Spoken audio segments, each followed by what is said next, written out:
Hello student, Uttarakhand में UK triple SC द्वारा जो आगामी परीक्षा आयोजित की जानी है उसको लेकर के हमने हिंदी का आपका ये टेस्ट पेपर बनाया है।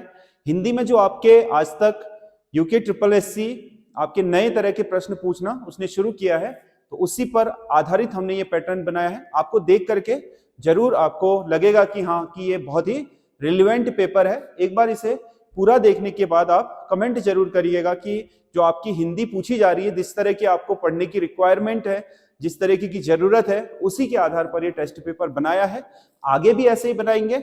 और इसके अलावा जो हमने टेस्ट सीरीज लॉन्च करी है अपने ऐप पर, उसमें भी हिंदी को अब हम इसी प्रारूप में बनाने जा रहे हैं, ताकि किसी भी तरह की आपकी हिंदी आए उसके लिए आप तैयार रहें। क्योंकि इस बार जो आपका स्नातक स्तरीय आपका परीक्षा हुई थी यूके ट्रिपल एससी की, उसमें हिंदी आते हुए बच्चे बहुत बड़ी मात खा गए हैं। 12-12, 11-11, 10-10 नंबर में सिमट गए हैं। बहुत ही कम बच्चे हैं जो 15 से ऊपर गए हैं।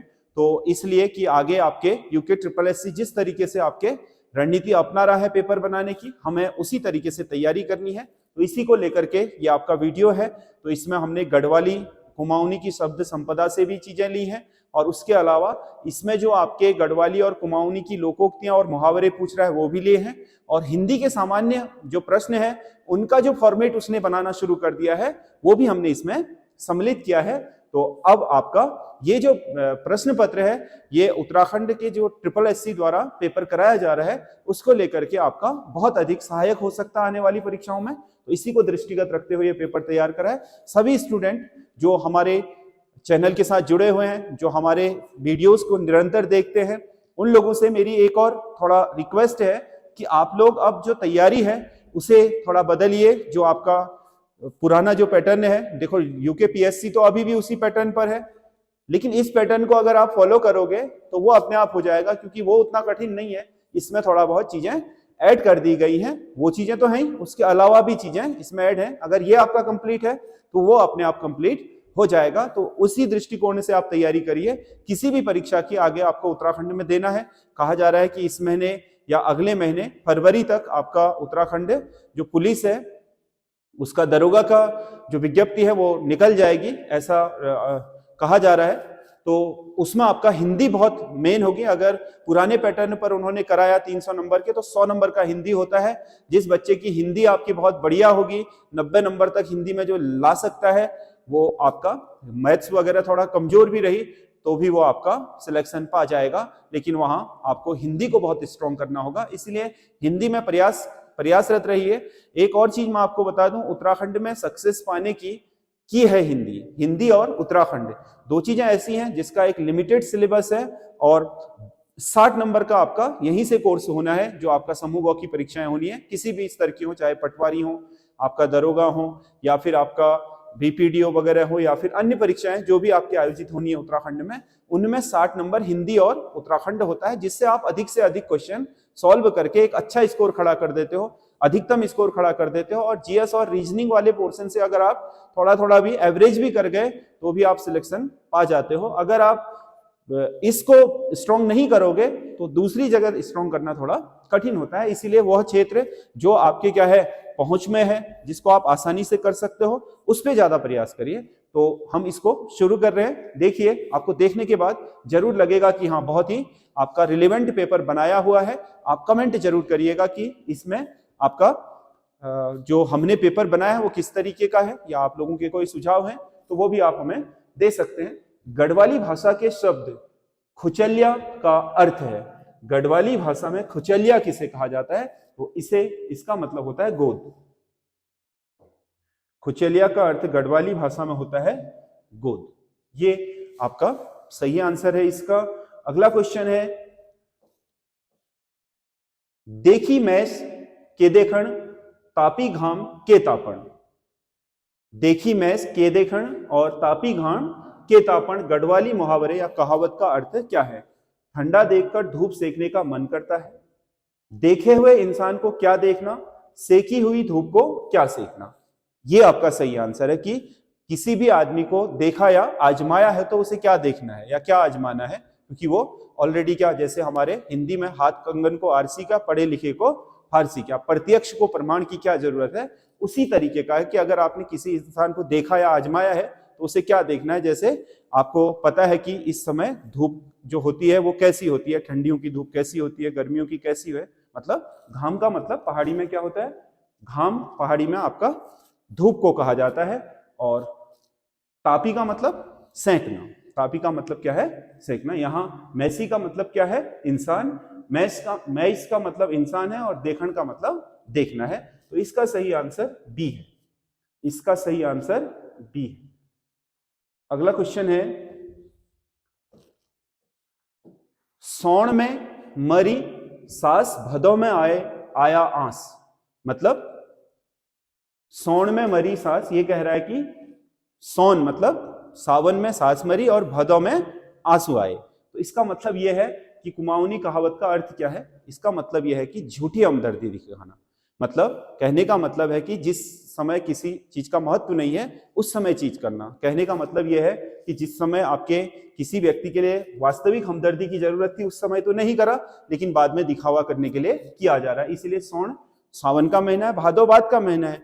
तो कह रहा है कि सौण में सास मरी तो उस समय तो नहीं आए, भादों में आंसू आए, इसका मतलब दिखावे के आंसू है, झूठी हमदर्दी है। इसका सही आंसर यही होगा। अगला क्वेश्चन है, साधारण शब्द भी अब हमने इस तरीके से बना दिए। कौन सा एक अनेकार्थी, एक है ये, एक अनेकार्थी शब्द सुमेलित नहीं है। कौन सा अनेकार्थी शब्द सुमेलित नहीं है? सुरभि, सुरभि का अनेकार्थी होता है ऋतु, सही है। हरि, हरि का कामदेव होता है। और अमृत का पारा भी होता है, ये भी सही है। द्विज का बादल नहीं होता, द्विज का बादल नहीं होता। पक्षी या अंडज तो होता है, अंडे से उत्पन्न सभी को द्विज बोलते हैं, क्योंकि एक बार अंडे के रूप में जन्म होता है, फिर एक बार अंडे से आपका जंतु रूप में जन्म होता है, तो उसे द्विज कहा जाता है। तो बादल का द्विज का अनेकार्थी बादल नहीं होता, तो ये आपका सही है। अगला क्वेश्चन है, निम्नलिखित में से दिए गए शब्दों का तत्सम तद्भव जोड़ा गलत है। तत्सम तद्भव जोड़ा गलत है। गधा, गधा का गंधर्व बिल्कुल सही है, ये तत्सम है, ये तद्भव है, ये तत्सम है। ग्वाल, ग्वाल का गोपाल, सही है ये भी। अमर, अमृत, अमर को अमृत नहीं कहा जाता है, ये आपका गलत है। इसका अमी होता है, या अमीय को अमृत कहा जाता है। तत्सम आपका अमृत और इसका तद्भव अमी होता है। चंदा, चंद्र, ये भी सही है। तो इसका सही आंसर ये वाला होगा। अगला क्वेश्चन है, वर्तनी की दृष्टि से शुद्ध शब्द है। 4 शब्द आपको दिए गए हैं, अनुसांगिक, अनुसांगिक, अनुसंगिक और अनुसंगिक। तो इसमें आनुसंगिक, ये वाला जो आपका तीसरा विकल्प है आनुसंगिक, ये वाला सही आंसर होगा तीसरा, सी। गायक शब्द का सही संधि विच्छेद होगा। गायक, गायक शब्द में आपका आपके अयाधि संधि होती है, जिसमें ए या ऐ के साथ या ओ या औ के साथ कोई अन्य स्वर आए, जैसे अ आ गया तो ए का तो ऐ हो जाएगा और ऐ का आय हो जाएगा, ठीक है। ओ का औ हो जाएगा, औ का आव हो जाएगा। तो इसमें अगर हम गे धन अक को देखें तो ये देखिए, पहले शब्द का अंत किस में हो रहा है? ऐ में। ऐ गए प्लस औ बराबर मैंने क्या बोला? ऐ के साथ आय हो जाता है, तो ये बन जाएगा आय। अब आप क्या करेंगे? गौ में से आपके ऐ की मात्रा हटा दी, हलंता आ गया। ऐ और अ मिलकर के क्या बन गए हैं? आय। आगे कौ वैसा ही रहेगा, क्योंकि आ की मात्रा गौ में लग सकती है, यहां हलंत है, तो ये क्या हो जाएगा? गौ में आ की मात्रा आ जाएगी तो आ हो जाएगा, और ये गायक, तो ये होती है क्या? अयाधि संधि, और ये होगा आपका गे धन अक। इसका सही आंसर ये होगा। अगला, क वर्ण के विषय में कौन सा एक सत्य नहीं है? क, क अल्प प्राण, सघोष, स्पर्शी, कंठी। देखो अल्प प्राण तो है क्योंकि इसमें श्वास की मात्रा कम लगती है, क, ख, ग, घ, अंग, ठीक है। ये जो 5 वो हैं, इसमें आपके जिनमें उच्चारण के समय श्वास की मात्रा कम लगती है वो अल्प प्राण, जिनमें ज्यादा लगती है उनमें महाप्राण। ठीक है, तो अल्प प्राण तो क होता है स्पर्शी भी है, क से लेकर के मौ तक के 25 पहले वर्ण क्या होते हैं, स्पर्शी व्यंजन कहलाते हैं। कंठ, क वर्ग पूरा कंठ होता है, क ख ग घ ङ सब गले से निकलते हैं तो कंठी भी होता है। सघोष नहीं है बल्कि क्या है, अघोष ध्वनि है। क कैसी ध्वनि होती है, अघोष ध्वनि। तो इसका सही आंसर ये वाला होगा। अनिवार्य शब्द का विलोमार्थक शब्द, अनिवार्य मतलब जिसे करना आवश्यक है उसे अनिवार्य, और जिसे करना आवश्यक ना हो ऐच्छिक। क्या होगा, ऐच्छिक, मतलब अनिवार्यता नहीं है बल्कि वैकल्पिक है या ऐच्छिक है। अगला क्वेश्चन है, कौन सा एक पर्यायवाची शब्द सही नहीं है। पर्यायवाची शब्द सही नहीं है। बिजली, चपला पर्याय होता है, बिल्कुल सही है। केतु, ध्वज सही होता है। सरस्वती को शारदा कहा जाता है, बिल्कुल सही है। पयोधर, पयोधर समुद्र नहीं होता, यह गलत है। पयोधर बादल को कहा जाता है, जबकि समुद्र का होता है पयोधि। क्या होता है, पयोधि, ना कि पयोधर। पयोधर होता है आपका बादल शब्द पर्यायवाची। तो आपका ये वाला डी इसका सही आंसर होगा। अगला क्वेश्चन है, कौन सा एक सुमेलित नहीं है। पर्वत के समीप की भूमि को क्या कहा जाता है। कौन सा एक सुमेलित है कह रहा है, नहीं है, नहीं सही सुमेलित है। पर्वत के समीप की भूमि क्या कहलाती है, उपत्यका। क्या कहलाती है, उपत्यका। तो ये आपका सही नहीं है। बिना जोती हुई भूमि, इसको बोलते हैं अकृष्ट। क्या बोलते हैं, अकृष्ट। तो ये भी सही नहीं है। दो पर्वत के बीच की भूमि, इसको द्रोण, बिल्कुल सही है। ये दो पर्वत के बीच की आपकी जो भूमि होती है उसको द्रोण बोलते हैं, और दो पर्वतों के बीच की जो घाटी होती है उसे द्रोणी कहा जाता है। द्रोण और द्रोणी में थोड़ा अंतर है। ठीक है, चौड़ी भूमि को द्रोण कहा जाता है। जैसे शिवालिक और आपके मध्य हिमालय के बीच की जो भूमि है उसे द्रोण या दून कहा जाता है। वो द्रोण शब्द इसी का आपका अभ्रंश है। तो ये इसका सही है, जिसके ऊपर किसी का उपकार ना हो। तो ये उपकृतक नहीं होता बल्कि उपकृत्य होता है। जिसके ऊपर किसी का उपकार हो उसे क्या बोलते हैं, उपकृत्य, ना कि उपकृतक। तो ये भी नहीं होगा। तो इसका सी सही आंसर है। अगला क्वेश्चन है, उस जगह एक सभा होने जा रही है, वाक्य में कारक होगा। उस जगह एक सभा होने जा रही है, जबकि अभी इसमें आपको कहीं से कहीं तक कारक चिन्ह दिखाई नहीं दे रहा है। इस पूरे उसमें कहीं से कहीं तक कारक चिन्ह आया ही नहीं है। देख लीजिए कहां आया है कारक चिन्ह। उस जगह एक सभा होने जा रही है। कारक चिन्ह क्या है, कारक चिन्ह उपसर्ग हैं, सॉरी आपके परिसर्ग हैं, और उनका अपना एक वो होता है, जैसे कर्ता ने, कर्म को, करण से, संप्रदान के लिए, अपादान से, संबंध का, की के, रारी रे, अधिकरण में, पर पे, संबोधन हे अरे ओ। ठीक है, तो इसमें आपका कहीं ये भी शब्द नहीं दिखाई दे रहे। लेकिन इसका देखो होगा क्या, किसी स्थान पर कोई चीज होती है तो उसमें मैं और पर आता है। जैसे उस जगह पर, उस जगह में एक सभा होने जा रही है, या उस स्थान पर एक सभा होने जा रही है, उस स्थान पर एक सभा होने जा रही है। तो इसका क्या होना चाहिए, अधिकरण। अधिकरण क्या होगा, अधिकरण। अगला, हजारों लोगों ने इसे महसूस किया, वाक्य में विशेषण शब्द होगा। हजारों लोगों ने इसे महसूस किया, हजारों लोगों ने इसे महसूस किया। ठीक है, इनमें कौन क्या है देखो, लोग बहुवचन, संज्ञा, ने परिसर्ग, यानी कि क्या होगा आपका परिसर्ग मतलब कारक, महसूस मतलब आपका महसूस करना, क्या हो गया क्रिया,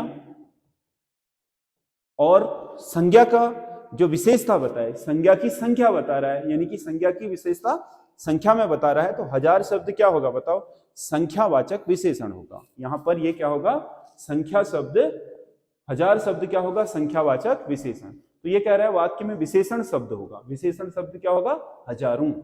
ये सही आंसर होगा इसका। अगला क्वेश्चन है,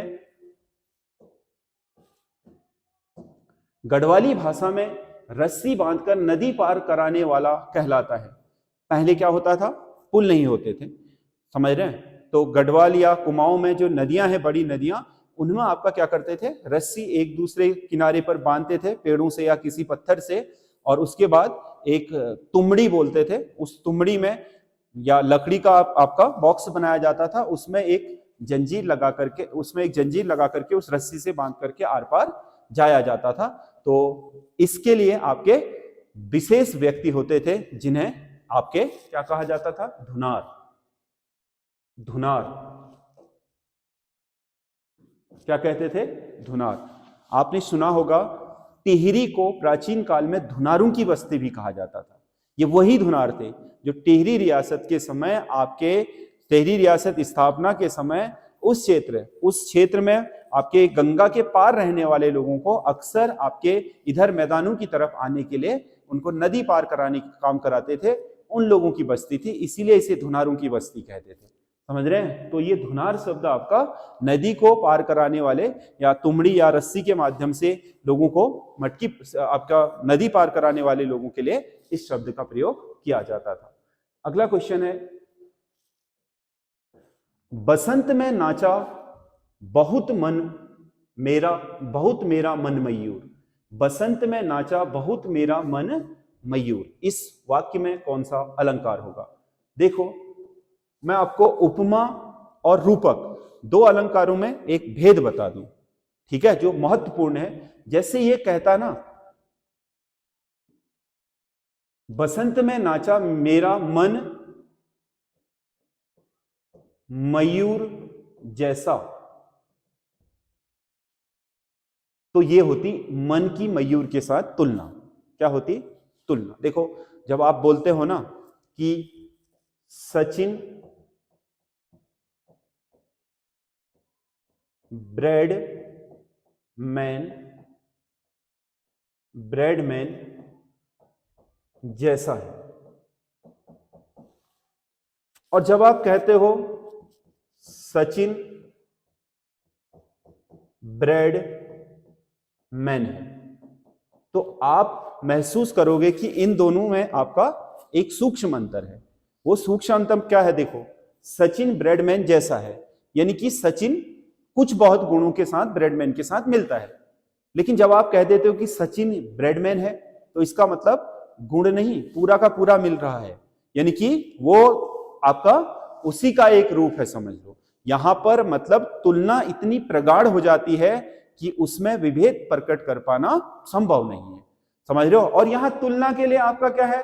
तुलना करने वाला शब्द लगा है। देखो, यहां तुलना तो हो रही है, बट ऐसी तुलना जिसमें एक व्यक्ति को ही दूसरा, जैसे चंद्र जैसा मुख कहे तो तुलना हो रही है कि चांद जैसा मुख है, यानी कि चंद्रमुखी कह दे तो यानी कि चांद ही मुख है, चांद ही मुख है। एक बात में कह रहा है चांद ही मुख है, एक बात में कह रहा है चांद जैसा मुख है, तो इन दोनों में अंतर है। जहां चांद जैसा मुख है कहेगा वहां उपमा अलंकार होता है, और जहां क्या कहे चांद ही मुख है, यानी कि चांद जैसा नहीं, ही मतलब वही है बिल्कुल, तो वहां पर तुलना क्या हो गई? बहुत प्रगाढ़ हो गई। दो चीजों के बीच सिमिलैरिटी, मतलब दो लोगों की क्या समानताएं इतनी प्रगाढ़ हैं कि उनमें अंतर स्पष्ट नहीं किया जा सकता, वहां रूपक होता है। तो उपमा और रूपक के बीच यही अंतर है, ठीक है।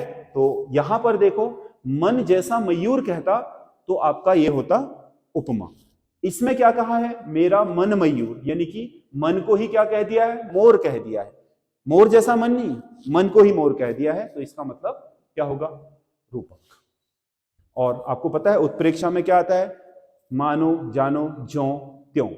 ये शब्द अगर आ रहे हैं किसी भी उसमें, मानो, मनो, ज्यों, त्यों, क्योंकि इसमें क्या होता है? किसी चीज में कल्पना की जाती है, ठीक है। जैसे आपने कहा मानो सचिन ऐसे खेल रहा था मानो ब्रायन ला रहा था। अब यहां पर क्या हो गया? तुलना तो है, लेकिन मानो यानी कि ब्रायन लारा की कल्पना सचिन के ऊपर की जा रही है, तो इसका मतलब क्या है? वहां पर आपका उत्प्रेक्षा होगा, ठीक है। ये आपका अर्थालंकारों में ये छोटी छोटी चीजें हैं जिन्हें आप पकड़ लोगे तो आपको कहीं पर भी दिक्कत नहीं आएगी। कोई भी आपका पंक्ति पढ़ोगे तो आप आसानी से उसे सॉल्व कर लोगे। अगला क्वेश्चन है, देवनागरी लिपि मूलतः है। देवनागरी लिपि क्या है? अक्षरात्मक।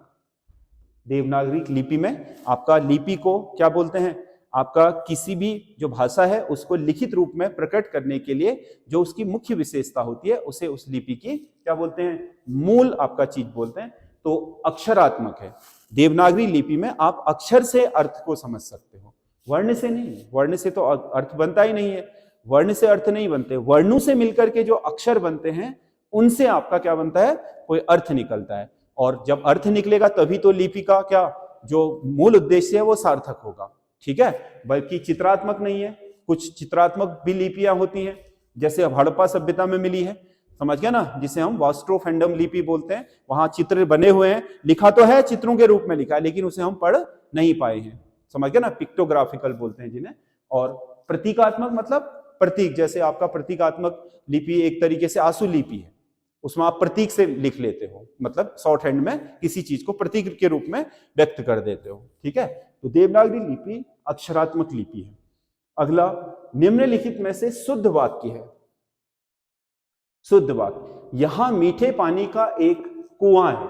कुआं नहीं, इसमें क्या होना चाहिए, कुआं की स्पेलिंग क्या है, गलत है। क्या होना चाहिए, कुआं है, ये गलत हो गया। 1 रुपये में कितने पैसे होते हैं, है ये है नहीं, पैसे होते हैं, यहां क्या लगनी चाहिए, बिंदी, बहुवचन होना चाहिए, ये भी गलत हो गया। आज रेणुका देवी का व्याख्यान होगा, ये बिल्कुल सही है, रेणुका देवी का व्याख्यान होगा, इसमें कोई गलती नहीं है। साधु को भिक्षा दो, साधु क्या कहना चाहिए, साधु को भिक्षा दो, तो ये भी गलत है। तो इसका मतलब इसका सही आंसर है सी, आज रेणुका देवी का व्याख्यान होगा। क्योंकि देखो, जब आप वाक्य में गलतियां पकड़ते हो तो एक चीज आपका क्या हो सकता है, कई गलतियां कई तरह की होती हैं। वर्तनी की गलती हो सकती है वाक्य में, इसको ध्यान में रखा करो। क्रम की गलती हो सकती है आगे पीछे, जैसे यह गाय का ताजा दूध है, यह ताजा दूध गाय का है, ठीक है, यह दूध ताजा गाय का है। इस तरीके से आपका क्या करता है, वो आगे पीछे कर देता है वर्तनियों को, तो क्रम संबंधी गलतियां हो जाती हैं। कई बार शब्दों के चयन संबंधी गलतियां भी हो जाती हैं, ठीक है। जैसे आपने कहा मुझे आंसू आ गए, आप कहोगे मुझे क्या नीर आ गए, तो वो गलत हो जाएगा। मुझे आंसू आ गए ही सही है, क्योंकि जहां पर जो पर्यायवाची लगना चाहिए वही सही है, तो उसे क्या बोलते हैं, अनावश्यक शब्दों के प्रयोग की गलती। कई बार यह होता है कि मुझे बहुत अधिक, मुझे जैसे आपने कहा मुझे बहुत अधिक धन की आवश्यकता है, ये तो ठीक हो गया, मुझे बहुत बहुत अधिक धन की आवश्यकता है, तो यहां 2 बार बहुत लगाने की जरूरत नहीं है, अधिक के साथ बहुत लगा दिया, उसी से आपका काम, तो यहां एक बहुत अनावश्यक हो गया। कई बार आपका लिंग की गलती होती है, कई बार आपका वाक्य में जो लिंग होना चाहिए कर्ता का वो नहीं होता है, क्रिया का लिंग गलत होता है, कर्ता का लिंग गलत होता है। कई बार आपका वचन संबंधी गलतियां होती हैं, कई बार कारक संबंधी गलतियां होती हैं। तो गलतियों को पकड़ने के लिए आपको ग्रामर आना चाहिए, इसीलिए तो आपका क्या वाक्य शुद्धिकरण बहुत इंपॉर्टेंट हो जाता है आपके उसमें, क्योंकि उसमें आप गलतियां किन किन जगहों से पकड़ सकते हो। क्योंकि बहुत सारे लोगों को गलतियां कैसे पकड़नी है यही समझ नहीं है। आपको 7-8 चीजें पक्का कर लेनी है कि हाँ ये गलतियां हो सकती हैं। आपने अप्लाई करी, कोई भी नहीं निकली तो ठीक है, कोई दिक्कत ही नहीं है। फिर अगला क्वेश्चन है, सूची 1 को सूची 2 के साथ सुमेलित कीजिए। सूची 1, ईश्वर तुम्हें सफलता प्रदान करे, ईश्वर तुम्हें सफलता प्रदान करे, तो इसका मतलब क्या होना चाहिए, इच्छा। ये इच्छा है व्यक्ति की, वो कह रहा है, तो इसका क्या होना चाहिए, इच्छावाचक। तुम अपना पाठ याद करो, करो मतलब आज्ञा दे रहा है, आज्ञावाचक। आज बिजली काटी जा सकती है, काटी जाएगी नहीं कह रहा है, जा सकती है, यानी कि मतलब डेफिनेट नहीं है, क्या है, इंडेफिनेट है, मतलब आपका एक तरीके से मतलब निश्चित नहीं है, अनिश्चित है। तो इसमें क्या होगा, संदेहवाचक, संदेह है। गीता खाना खा रही है, गीता खाना खा रही है, साधारण चीज बता रहा है, जहां साधारण बताया जाता है वहां पर क्या होता है, विधिवाचक। तो क्या होगा, एक का एक, बी का क्या होगा, बी का 3, सी का क्या होगा, सी का 4 और डी का 2। किसमें है ये, ए का 1, बी का 3, सी का 4 और डी का 2, बी वाला सही होगा। कई लोग बच्चे तो ऐसे हैं जिन्हें इस फॉर्मेट की आदत नहीं है, तो उन्हें मिलान करने में भी दिक्कत हो जाती है, आते हुए मिलान गलत कराते हैं। ये बहुत केयरफुली करना है।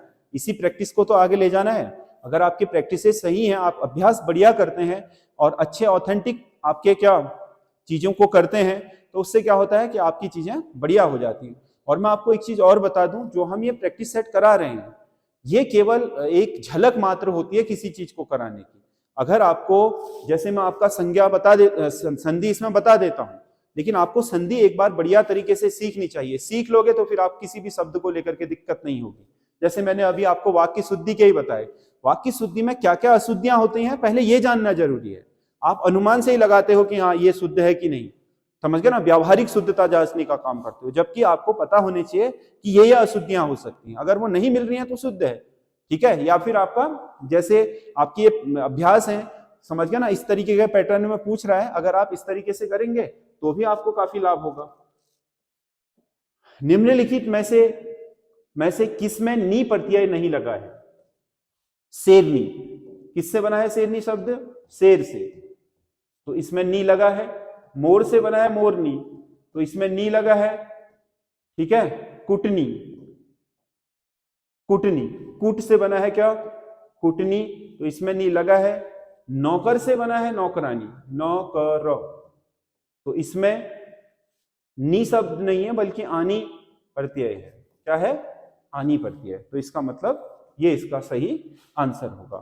कभी भी प्रत्यय और उपसर्ग के लिए पहले मूल शब्द निकाल लिया करो। प्रत्यय में आगे वाला मूल शब्द होगा हमेशा, और उपसर्ग में पीछे वाला मूल शब्द। मूल को अलग कर लो, जो भी बचेगा वो उपसर्ग होगा आगे का, और जो भी पीछे को बढ़ता है शब्द में वो प्रत्यय होता है, ठीक है। ये आपका मेथड आप अप्लाई करो और ज्यादा से ज्यादा प्रैक्टिस करोगे तो इसमें जरूर आपको लाभ होगा।